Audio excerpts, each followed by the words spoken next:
question here, Charlie, can you use the Blaze pods? And I probably shouldn't have even said the name, but I'm just reading it off this message here. Can you use the Blaze pods with your explosive cyclic repeat protocols? Okay, number one, they're not my protocols. The protocols belong to science. And whether it's Blaze pods or any other cue, obviously these are things that light up and you're going to touch them to get them to turn off. No, especially if it's random. I don't think this is a good idea, because when you're doing and I think what this fellow was talking about, everybody always thinks it's 8 seconds. Look, you can go as low as 4 seconds, as high as 12 parentheses 15, and then rest to the next minute and before you run your qualifications to see when you tap out. We're looking for mitochondrial biogenesis in the sarcoplasm. So this is where we're using relatively light loads, incredibly high speeds, explosive cyclic repeat. But it has to be a cyclic repeat.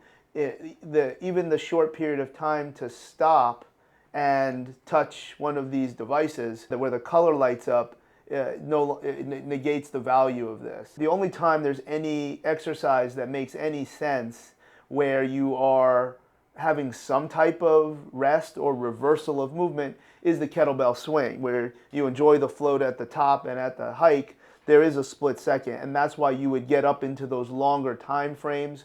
Some of the extensive plyometrics, you can get up into 10, 12 seconds. The only time I ever see 15 seconds, it doesn't apply. 15 seconds would be for using a rotary activity for a rotary athlete. So they are super, super efficient. And the first time I saw that was a long drive golfer using the RIP trainer. And he did not slow down as he approached 15 seconds. And it made sense, because I would have thought 15 seconds would be too long. As we know, 20 seconds is no man's land. The only people that can go 20 seconds on, 40 seconds off, and not really lose any power during the 20 seconds are your 200-meter runners, because their splits are actually equal, and around 10 seconds a pop. They're just too slow to be 100-meter runners, so they become 200-meter runners.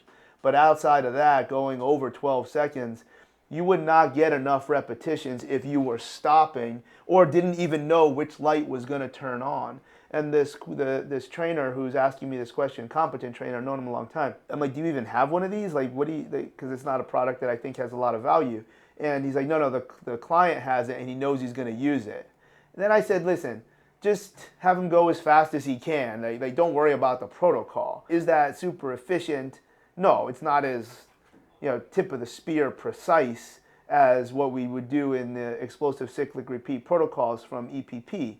But he's still going to get work done. This is general population. I don't know that he needs to be in the elite performer program. So to let him go as hard as he can before he feels like he's slowing down, that's the big problem.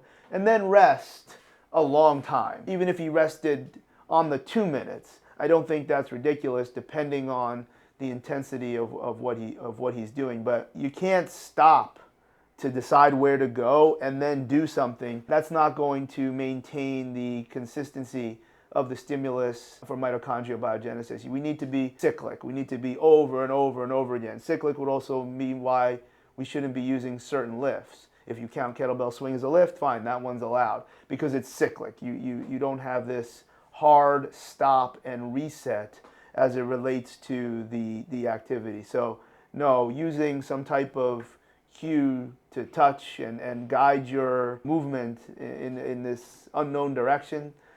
No, the whole idea of the protocol is that it's a very, very closed loop, where you know what you're doing, you can do it with your eyes closed, nobody's going to tackle you. So no, I don't think that's a good idea. Not a bad idea in general, even though it's not a product that I favor.